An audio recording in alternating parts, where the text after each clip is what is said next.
Huh, we got a little problem here. The door isn't sitting against the weather stripping. See light through it. So we're gonna adjust this here.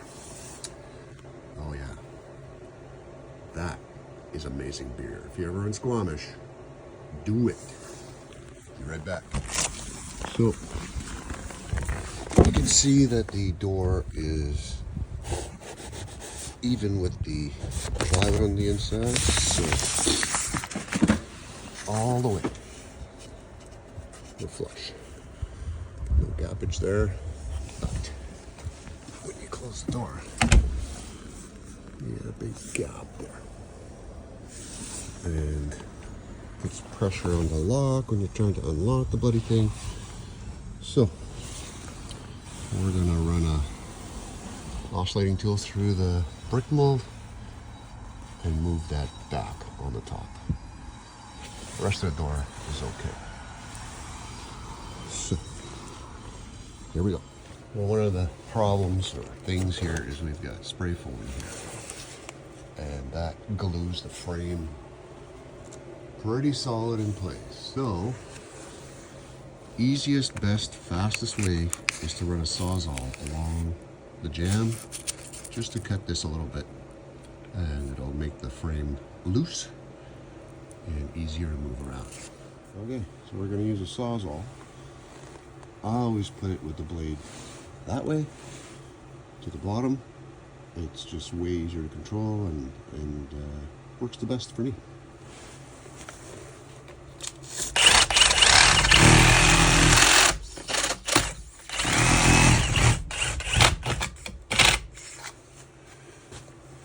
As you can see, went through that foam like blitzed through it, all good.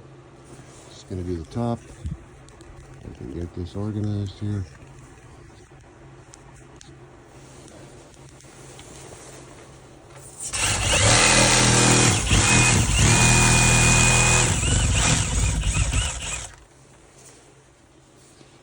And you can also tell when you've got a screw that is holding your frame.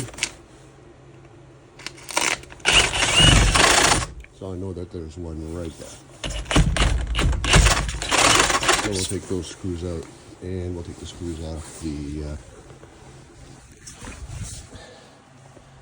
deadbolt strike plate right there. All right. My go-to for drills, healthy, impact, and rear rep bits. As you say, we're right there. We're at. Excellent tools, excellent bits. Now we're going to take the screws off the frame and the strike plate. Behind the weather stripping. You got to be cognitive of that, and got to make sure that all of them are out. See, there's another one there. Otherwise, you're gonna have a hell of a time. Our next step is to cut the nails on the brick mold to the jamb. I don't have a Hilti one yet. I think they just came out with one though. I'm using this Milwaukee. Works pretty good.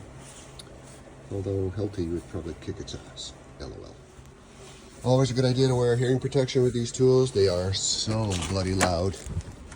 What I'm gonna do, I'm gonna cut from there all the way to the bottom, wherever the nails are. You can kind of sort of see where they are. So, but I gotta cut all the caulking as well, just to make this easier to move freely. Okay, looks like the Milwaukee blade is no way cutting through those screws.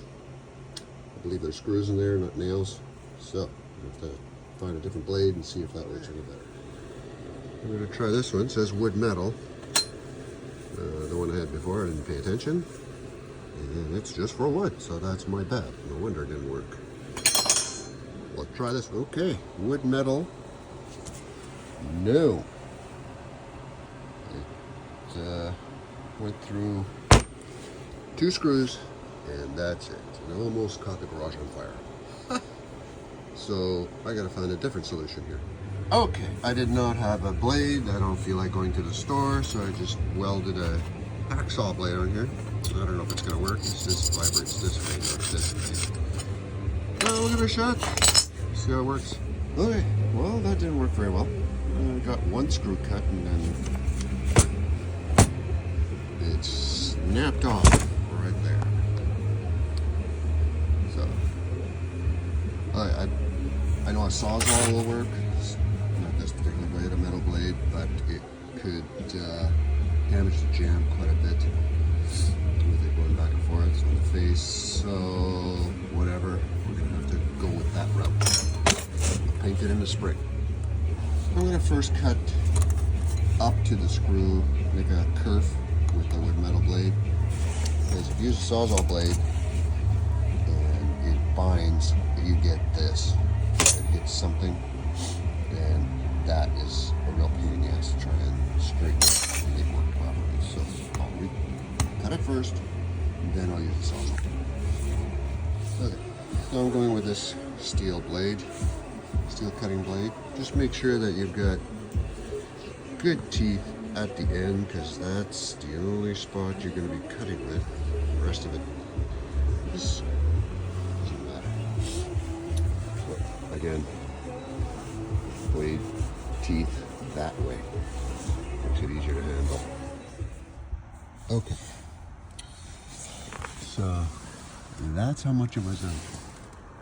It's pretty substantial. So if you open the door and you line up the edge of the door,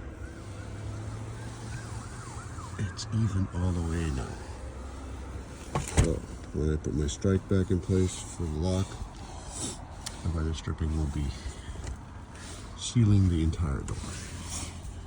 By the way, it is minus 26 here in wonderful Winnipeg with a wind chill of minus 34. So yeah, it's a little chilly. Shitty day to do it, but hey, all the cold's getting in.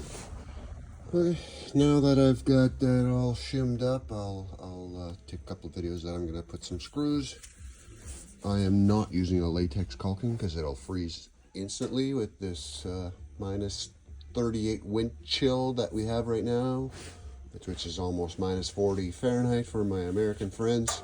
So I'm using a urethane base. It won't freeze quite as fast, so I'll give it some chance. If you use silicone, you cannot paint it, so that negates using that.